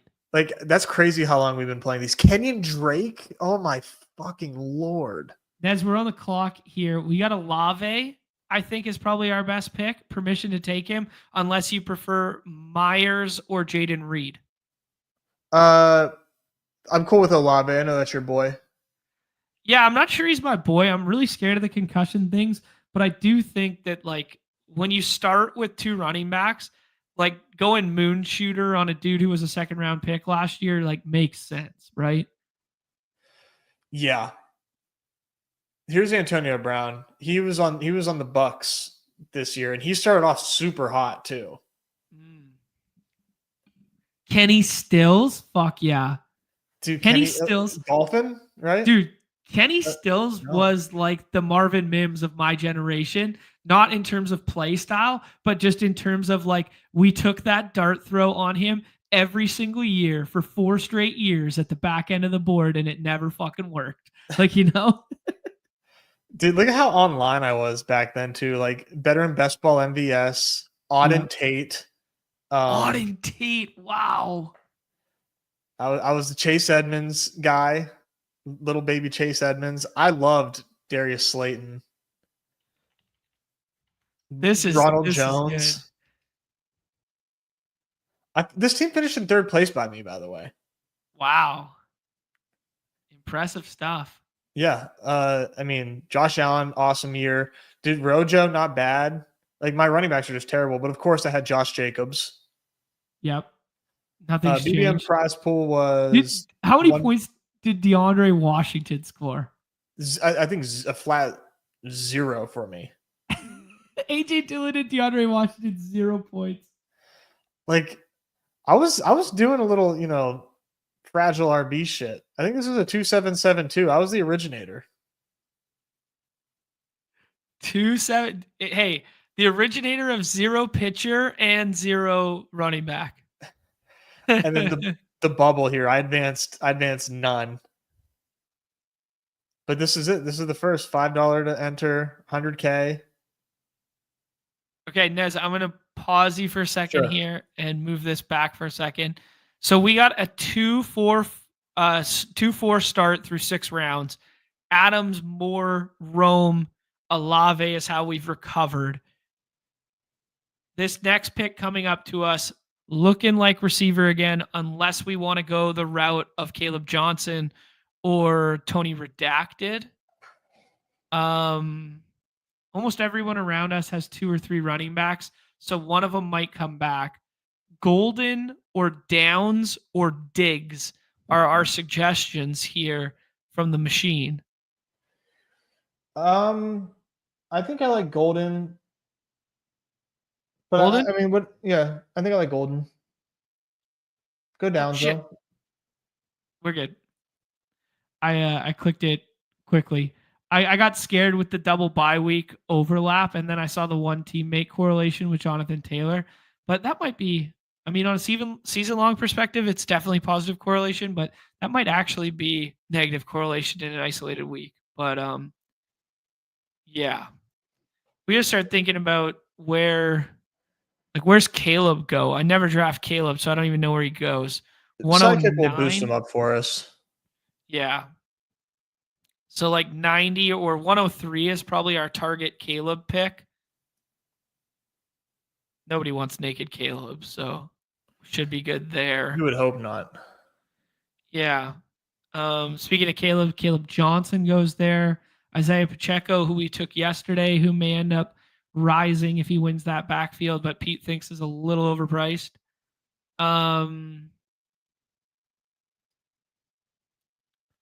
Golden gives us that love backstack, which is nice. Mm-hmm. We got Rams and we got Shuck as a backstack option right now. We could do Purdy with McCaffrey too. It's going to be an interesting little pick for us here. Cooper Kupp fits the theme of the team. He does fit the theme, and we are really trying to hammer this theme home in a big way. So Cooper Kupp, Hawkinson, Caleb's getting the boost already. What if we take Hawkinson here? I think that would work, right? Yeah, we get a little 17 with that Green Bay game. Nope, I did it again. We fall into this trap every draft. They do get Detroit though. They get the Detroit game. So that's still we like Detroit. Chase Claypool rookie season fed families. Okay, Nez, you're back up here. All right, I'm looking. This is I'm trying to. I got an error, so I'm going right back down to BBM 2. Look at these naming of the teams with the emoji thumbs up and then the shit emoji, the dead emoji. These are killing me. Oh, dude, this is BBM 3. It's my first time maxing, so I was like really sweating these exposures like really hard. Yeah. But BBM 2, I only did like 20 BBMs, I think. Here we go. Here's BBM 2. It wasn't loading for a second there. BBM 2, just great logo. Just 1 million and one to first, 3.5 million. Yeah. Hilarious structure. Just to go a shade over a milli there. Yeah. And just a casual $750,000 swing between first and second. Fractions of fantasy points that just go, by the way, here's a house. Oh, by the way, there's not a house. That's healthy. That's healthy. Let's pull up. So I was drafting a lot of Elijah Mitchell because I was very much like Team Shanny is a maniac with his running back rooms, and that thesis played out. They had Trey Sermon in the first round, that year. And it was Oh, Elijah yeah. Mitchell season. Yep. Pulling up a board for the class. Okay. We're almost up on the clock Okay. again here, but I think it's going to be Caleb Williams for us.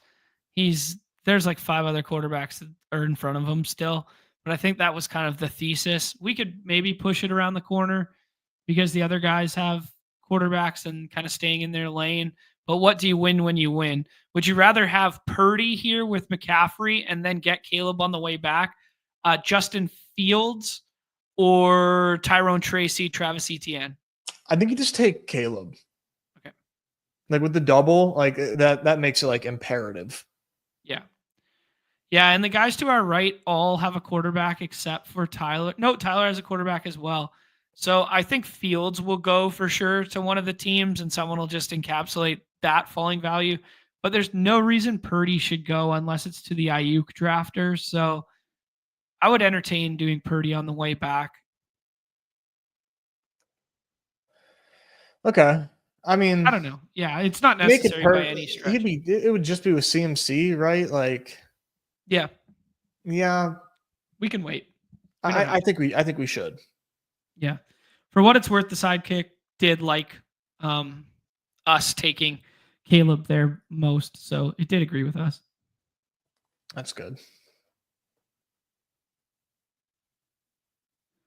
Yeah, when you're one Kadarius Toney drop passed away from your dream home. Like, jeez. That's so massive. Yeah, so massive. Christopher Morel batting cleanup. Some guys simply no ball. There you go. Yeah, Caballero is down in the 7 hole, as we alluded to. He'd be a little bit lower down than his ADP indicated.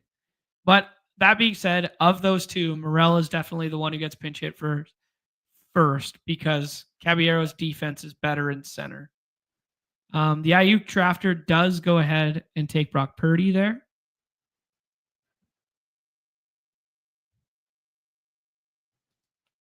Oh, I got a good board to show when we get there. I'm going to have so much Burrell. He's saying, who's Robbie Chosen? That's Chosen Anderson, my friend, a.k.a. Robbie Anderson. He changed his name 3 times during all BBM being available. They want us to push up Loveland. I think it's time for us to say no, and we got to take a running back here. What do you think? Well, there's a guy here that I like to take a lot. Is that Najee Harris? It is. But if you want to go Charbs and like take more of an upside swing with this start, I think that might make more sense. Okay, let's do it. Switch it up a little bit here. Take Charbs. I did see Easy post something in the Discord about Charbs and productivity and something this morning. I don't know if it was good, bad, or whatever. I didn't really understand, so I just kind of moved on with my day.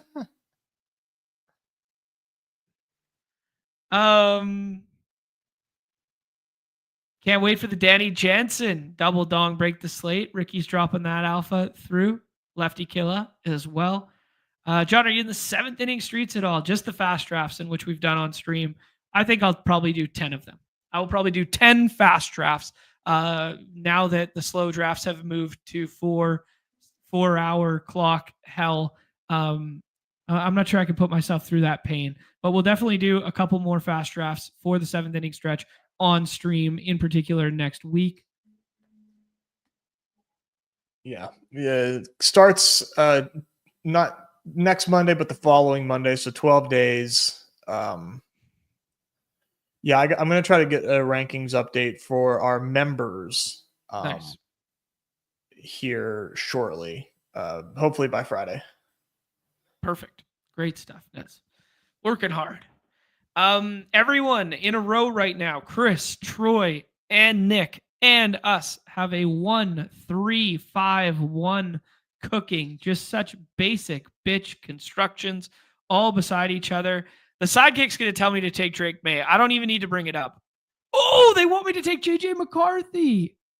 Oh, wow. Okay. I'm good with McCarthy if you are, Nez. I kind of like May.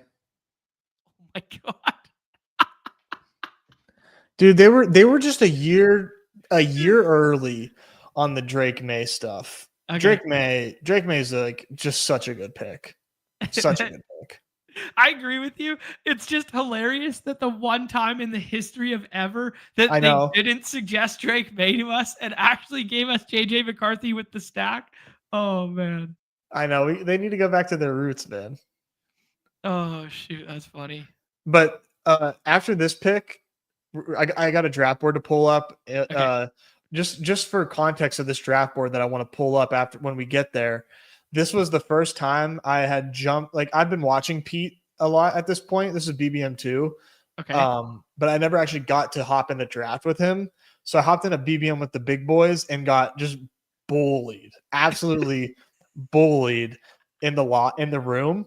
And then I remember when Pete reviewed this team, he was very nice about it. But it was you'll see. It was just This is good, not a clean good team. fun. But I like it. dude, so many like recognizable names in the lobby though. Okay, cool. That's fun. That'll be good to look through. We got some more lineups here, Nez, that are coming out. As we alluded, Addison Barger's in the 2-hole there. Ernie Clement's back in the lineup and hitting like 6th. Kirk's in the middle. Verdugo's hitting 2nd, and Baldwin is hitting 6th. So no Sean Murphy today. We're back up on the clock. 9 sports, 9 different contests. Kyle Williams is like the easiest stack in the world. He's top of ADP, and we just took Drake May. Makes like too much sense. I think it's a good price for him, dude. I mean, I don't love Kyle Williams, but this is a decent time to grab him. Yeah, 20 spots after ADP, a woo, whatever. Yeah, it's a very soft woo because that's a falling knife, but he still is a good pick. That's why I dropped the whatever at the end. Not to disparage Pete's bit in any regard, just because I wasn't thrilled about a wooing for real. Yeah. All right. Let me put. Yeah, Goatnap saying 2 weeks ago that was impossible to get. Yes. All right, Nez, you're on the stage. Okay. This is the first BBM. This is BBM 2. And I hopped in with Pete and just dude, look at this slime motherfucker. Boys. He's been bum hunting you for years. Dude, just way too cryptic. Just say what's up, bro. Like it's okay. Like we get it. Like you watch shows and you don't talk. Like just boys, where you at, dog? Come on. Something, anything. Chris G, Willis, lest we forget Belair, buy him for whole Eric Belair and Eric Biden for the Eric combo. Yeah. But look at this pick 36 here. By your boy. Oh, the dead zone himself. Dude, look at this robust ass start from you. Chubb, like grown ass man. AJ Brown, grown ass man. Mike Davis, the epitome of grown ass man in the dead zone back. And then Robert Woods over Cooper Kupp. Love to see it. Pick 60 Kyle Pitts, though. That completely eliminates every grown ass man factor. slap, Chase Claypool. Baby. Chasing that dream from the previous year. Shout out Gritty. Shout out Michael Gallup, buddy. Holy. Yeah, this team stinks. This finished 10th in the lobby. Big Benny Roth with the skinny stack late. Lynn Bowden. Oh, dude. Lynn Bowden was going to play like 9 different positions. Yep. Yeah, he was going to. Is he a quarterback? Is he a receiver? Is he the Taysom Hill of this team? Is he out of the league in a year and a half? I think Willis dominated this lobby because I think Jefferson went nuts that year. Yep. Here's a good shout from Jumpfree. Brian Edwards, enjoyer. I remember that season. Some quote unquote sharp people in FFPC were so in on him as like late round breakout, like whatever. Never seen again. We've been chasing this. Oh, we're on the clock. All right. Yeah, we're done. Stafford for the stack is what they're telling us. We might be able to push it.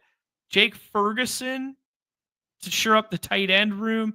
Austin Eckler came preloaded on this team. QJ or Austin Eckler? Eckler it is. Eckler fits the theme of this team so effing well. Yeah, we could probably finish with like 5. At running back, yeah, for sure. Fully agree. I think it's still a 3-quarterback team though, and I think it's probably a 3 running back or a 3 tight end team as well. Might be able to get away with 2 with Hawk. Yeah, I think you can. It's not going to feel awesome, but yeah, I do think that like when you take Hawkinson, you should make a 2 tight end bet personally. Okay, well then that should probably be Hunter Henry. That would feel good. Yeah, that feel really good. Makes too much sense.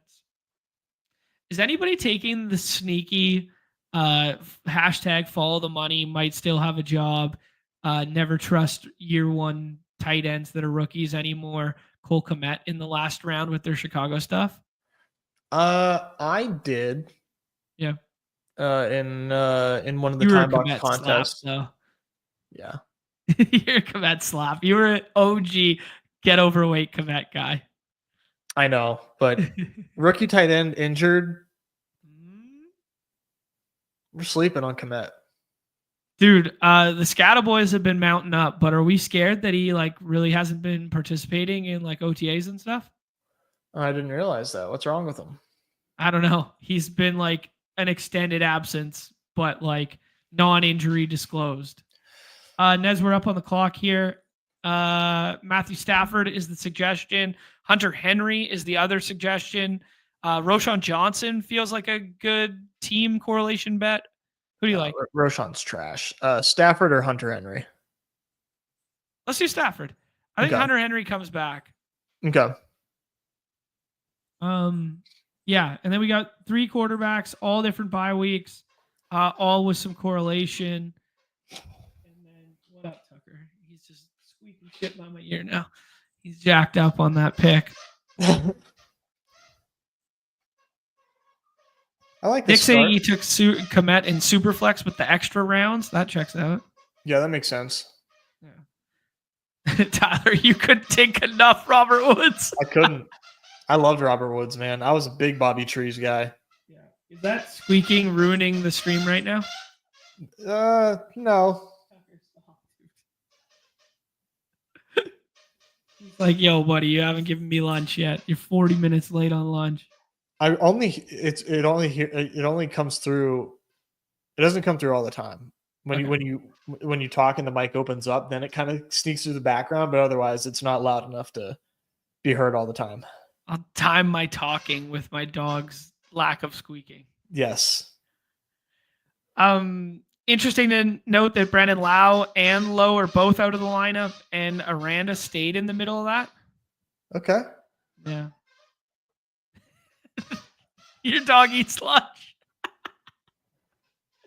Dude, Tucker gets 3 square meals, baby, because I'm a stay-at-home dog dad. He gets 3 square meals broken up appropriately right after going to the park.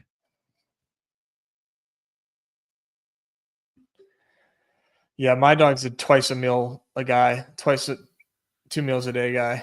Dude, rightfully so. My sister's like got like this big ass Bernese or Newfoundlander, and it's like 125 pound farm dog, right? And she feeds her like once a day, like if that, like, you know, like sometimes she forgets, like because they just eat so much other stuff. Like, and I'm like, why am I feeding Tucker 3 times a day?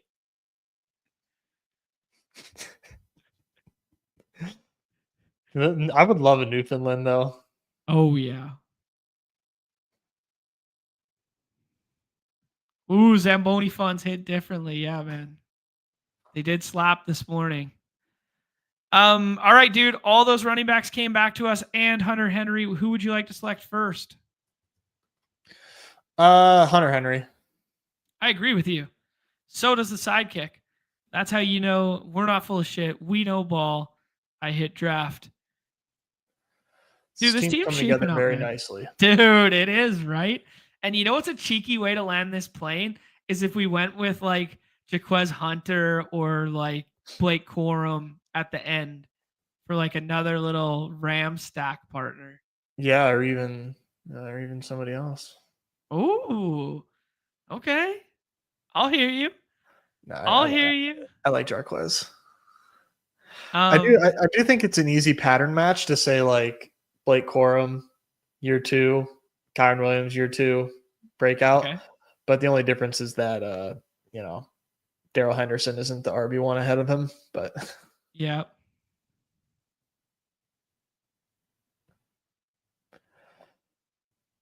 Yeah, it sucks they're trying to extend Kyron Williams. Oh, they are right now? They're in talks for a contract? They I didn't are. realize that. That's good to know. Yeah, it's strange to me because I don't know. Maybe we just everybody just needs to take a collective L on Kyron Williams. Mm-hmm. Yeah, I mean, it's just so clear that McVay loves him and loves him in every capacity in every facet of the game. And even when we talked about him coming back after that gruesome special teams injury and was playing special teams originally, he just comes back and runs the shit out of the ball for 3 years. It's crazy. 2.5 years. Nick Chubb is staring us in the face here. Zach Ertz, DeAndre Hopkins is a suggestion from the SideKick, or your boy Keenan Allen. I like Keenan Allen. Are you able to do it? I'm able to do it. I feel bad. I make everybody take Keenan Allen. There's not a single team that I draft with somebody on a show where I don't say take Keenan Allen in the 16th round. I mean, if Keenan Allen signs tomorrow with the Tennessee Titans, where does his new ADP go? 150. Okay, so it does move a little bit. Okay. If he signs tomorrow with the Las Vegas Raiders, where does his ADP go? 140. So there's some CLV there. Maybe even higher. The worst case scenario would be the Cleveland Browns. Yeah, but at least there's targets available, I guess. The Cedric Tillman timeline isn't quite there. They're not seeing enough from the rookie tight end, so it's going to be Njoku and him and Judy as 3 sets. Yeah. Ultimately, man, this is just such classic free agent dip. You see it in the baseball streets all the time. Yep. And as soon as he signs somewhere, it's inevitable that he's going to move up. It's inevitable. I agree with you. I've just been burnt by Leonard Fournette and Will Fuller and guys like this in the past who were coming off of equally as good, if not better, seasons and still didn't end up getting signed. So, football's a little bit different, but someone's going to get cut somewhere to give him an opportunity, you would think. But I don't know. Football's just a different beast than these other sports where we're yeah, he's not signed, but he's definitely going to sign. Football, I'm still I don't know. I think my only pushback would be Leonard Fournette was giga washed. Yeah. And Will Fuller was always hurt. That's true. We're getting the Blake Corum boost here. We're also getting the Marshawn Lloyd boost. Who do you like, dude? I suppose Corum. I like the Corum play, man. I think it set itself up. We talked about it a couple minutes ago. We definitely needed at least one more running back. I'm not sure you would call Corum a ceiling shot, but if he does end up being the handcuff instead of Hunter to Kyron, that is definitely a ceiling shot. And we just encapsulated a lot of the Rams stuff. And that week 17 versus Atlanta could go burr if there's no Kyron Williams there and you just have Adams, Corum, and Staff. Yeah, I think that's fine. Yeah. This is an interesting one. Amari Cooper is the same thesis. Do you think he's going to retire? I mean, it'd be hard-pressed to see a 21-year-old still retire, I think Cooper's situation is much more dire. Okay. Just because he was worse last year? He was way worse last year. Yeah. That checks out. Yeah, man, I like this shout from Austin. Steelers feels like a good spot for Keenan Allen or Amari Cooper. People forget, John. You know who else is a Steeler that he didn't mention that's going to start in probably 3 wide receiver sets? Van Jefferson. No, he's no longer a Steeler. Robert Woods. Oh shit. Okay. All Full right. circle. Full circle. Nez's 3rd round pick. That's what we call a bookend, ladies and gentlemen. We are going to take Robert Woods with our last selection here.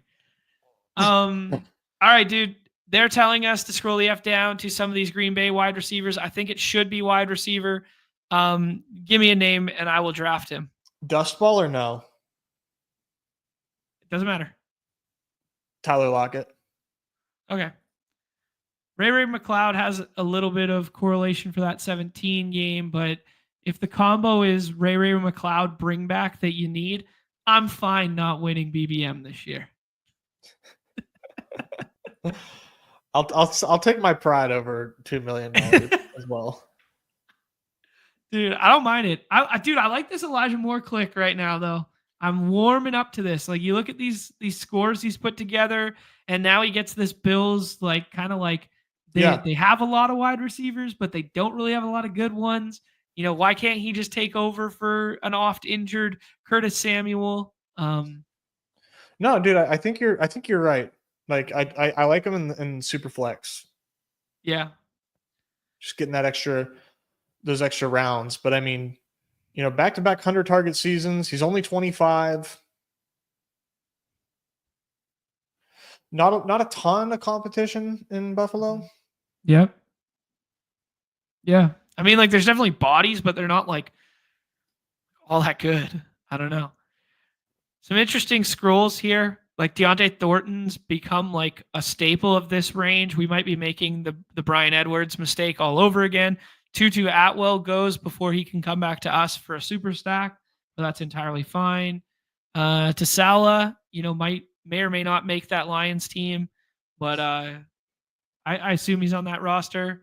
Malik Washington is an interesting scroll because last year they added, or this year they added Westbrook Akine, and they didn't have that problem last year, and he still didn't really end up mattering, but people like him.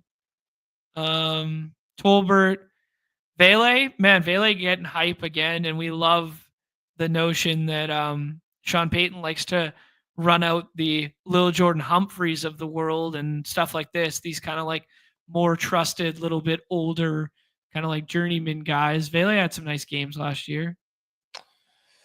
Yeah. Yeah.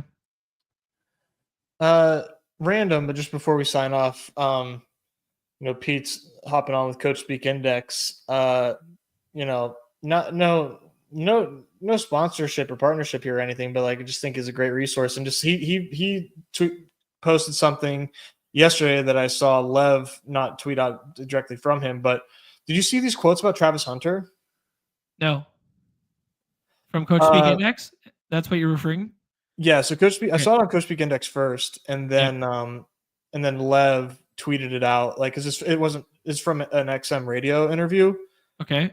But like here it is, just like verbatim. Okay. He's naturally comfortable and in tune on the defensive side of the ball. This is Gladstone talking about Travis Hunter. We wanted to load him up on offense during this offseason period to ensure there was a runway to build up to training camp on the offensive side of the ball, because there's so much more nuance and adjustments in real time on the offensive side, require a lot more learning. We knew we would then trickle in defensive participation a little bit and move toward the ends of OTAs as we really get into training camp. But just the fact that they're talking about him like playing both sides so much. And then here's the next quote. I do think there's a little bit of misconception in that it's wide receiver first, corner second, as much as it is the learning methodology of wide receiver through this phase, and then continuing to trickle in more defense, since that is his primary background.